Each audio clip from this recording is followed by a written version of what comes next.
সম্প্রতি পাকিস্তানের সেনাপ্রধান জেনারেল আসিম মুনিরকে পাকিস্তান সরকার ফিল্ড মার্শাল পদে পদোন্নতি দিয়েছে। এই পদমর্যাদা পাকিস্তান সেনাবাহিনীতে সর্বোচ্চ এবং বিরল। এই ঘোষণার সঙ্গে সঙ্গেই শুরু হয়ে গেছে নানা আলাপ আলোচনা। আজ আমরা ইতিহাসের পাতা উল্টিয়ে দেখতে চাই ফিল্ড মার্শাল পদটির আদ্যোপান্ত, এর ঐতিহাসিক প্রেক্ষাপট, ক্ষমতা আর মর্যাদার হাল হাকিকত। ফিল্ড মার্শাল সেনাবাহিনীর আর 5টা জেনারেল পদের মতো নয়।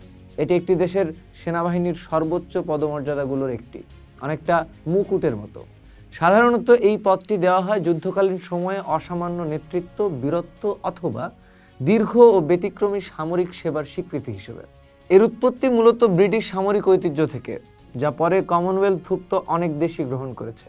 একবার কেউ ফিল্ড মার্শাল হলে তিনি আজীবনের জন্য এই উপাধি ধারণ করেন। তার মানে অবসর নেওয়ার পরেও তিনি ফিল্ড মার্শালই থেকে যান। শুধু তাই নয়, একজন ফিল্ড মার্শালের নিজস্ব প্রতীক বা চিহ্ন থাকে, এমনকি একটি বিশেষ ধরনের লাঠিও থাকে যা তার ক্ষমতার প্রতীক। মজার ব্যাপার হলো, ফিল্ড মার্শালরা সাধারণত অন্যদের মতো স্যালুট করেন না, বরং ওই লাঠি সামান্য আন্দোলিত করে সম্মান প্রদর্শন বা গ্রহণ করেন। প্রায় 840 বছর আগে 1185 সালে ফরাসি রাজা ফিলিপ অগাস্টাস প্রথমবারের মতো জেনারেল আলবারিক ক্লেমেন্টকে ফিল্ড মার্শালের পদে অধিষ্ঠিত করেন। প্রাচীন জার্মান ভাষায় ফিল্ড মার্শালের অর্থ হলো রাজার ঘোড়ার তত্ত্বাবধায়ক। জেনারেল আলবারিক ক্লেমেন্ট তৃতীয় ক্রুসেড অর্থাৎ জেরুজালেম দখলের যুদ্ধে রাজা ফিলিপ অগাস্টাসের সঙ্গে অংশ নেন এবং 1191 সালে যুদ্ধক্ষেত্রে নিহত হন। তারপর থেকে নানা দেশে বহু ফিল্ড মার্শাল নিযুক্ত হয়েছেন।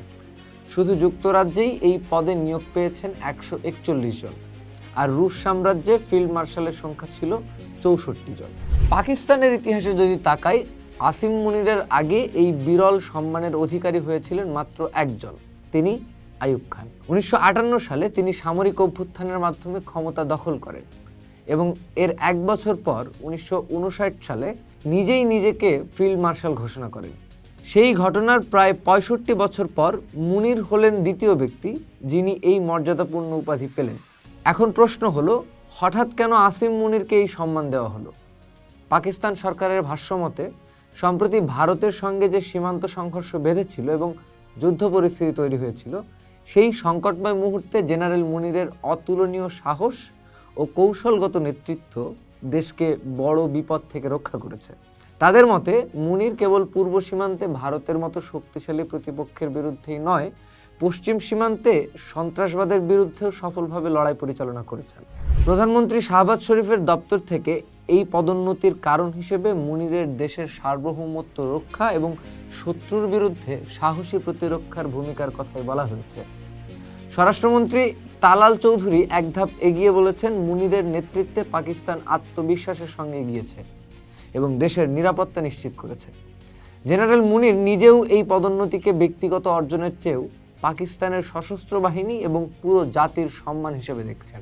তবে বিশ্লেষকদের কেউ কেউ বলছেন, এই পদোন্নতির পেছনে শুধু সামরিক সাফল্যই নয়, বরং কিছু রাজনৈতিক সমীকরণও কাজ করছে। যেমনটা আল জাজিরাকে রাজনৈতিক বিশ্লেষক সিরিল আল-মেইদা বলছিলেন, প্রধানমন্ত্রী শাহবাজ শরীফ হয়তো মুনিরের সঙ্গে সম্পর্ক আরও মসৃণ রাখতে এবং সেনাবাহিনীর তরফ থেকে রাজনৈতিক স্থিতিশীলতা নিশ্চিত করতে এই পদক্ষেপ নিয়েছেন। পাকিস্তানে সেনাবাহিনীর রাজনৈতিক প্রভাব নতুন কিছু নয়। ইমরান খানের ক্ষমতাচ্যুতির পেছনেও সেনাবাহিনীর সঙ্গে তার টানাপোড়েনের ভূমিকা ছিল বলে মনে করা হয়। তাহলে ফিল্ড মার্শাল হওয়ার পর কি জেনারেল মুনিরের ক্ষমতা অনেক বেড়ে গেল?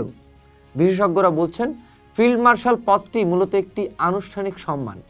সেনাপ্রধান হিসেবে তার যে দায়িত্ব ও ক্ষমতা, তাতে খুব বেশি পরিবর্তন আসে না।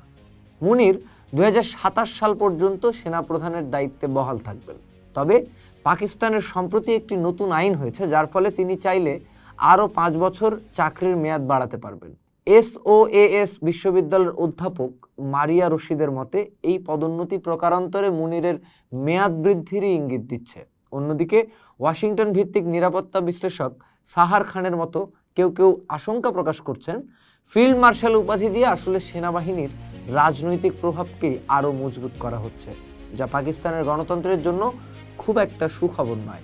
এবার একটু ভারতের দিকে তাকাই।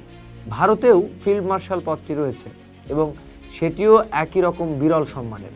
স্বাধীনতার পর থেকে আজ পর্যন্ত মাত্র 2 জন ভারতীয় সেনাপ্রধান এই পদমর্যাদা লাভ করেছেন।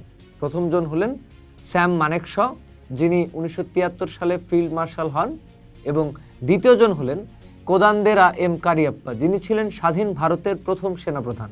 তাকে অবশ্য তার অবসরের অনেক পরে 1986 সালে এই সম্মানে ভূষিত করা হয়। দুজনের ক্ষেত্রেই এই পদ ছিল তাদের বর্ণাঢ্য সামরিক জীবনের সর্বোচ্চ স্বীকৃতি।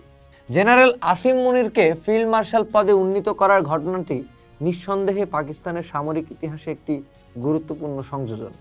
এটি শুধু তার ব্যক্তিগত সাফল্যের মুকুটে নতুন পালকই নয়, বরং পাকিস্তানের বর্তমান রাজনৈতিক পরিস্থিতি, সীমান্ত অঞ্চলের উত্তেজনা এবং সামরিক নেতৃত্বের ভবিষ্যৎ গতিপথেরও একটা স্পষ্ট ইঙ্গিত বহন করছে। এই পদোন্নতি তাকে কাগজে কলমে আরও বড় মর্যাদা এনে দিলেও এর গভীরে যে রাজনৈতিক, কৌশলগত এবং সামরিক নানা স্তর লুকিয়ে আছে তা পাকিস্তানের অভ্যন্তরীণ এবং আন্তর্জাতিক নীতিতে সুদূর প্রসারী প্রভাব ফেলবে, সে বিষয়ে কোনো সন্দেহ নেই। পোস্ট দেখুন, ভাবুন, করুন, থাকুন পোস্টের সাথেই।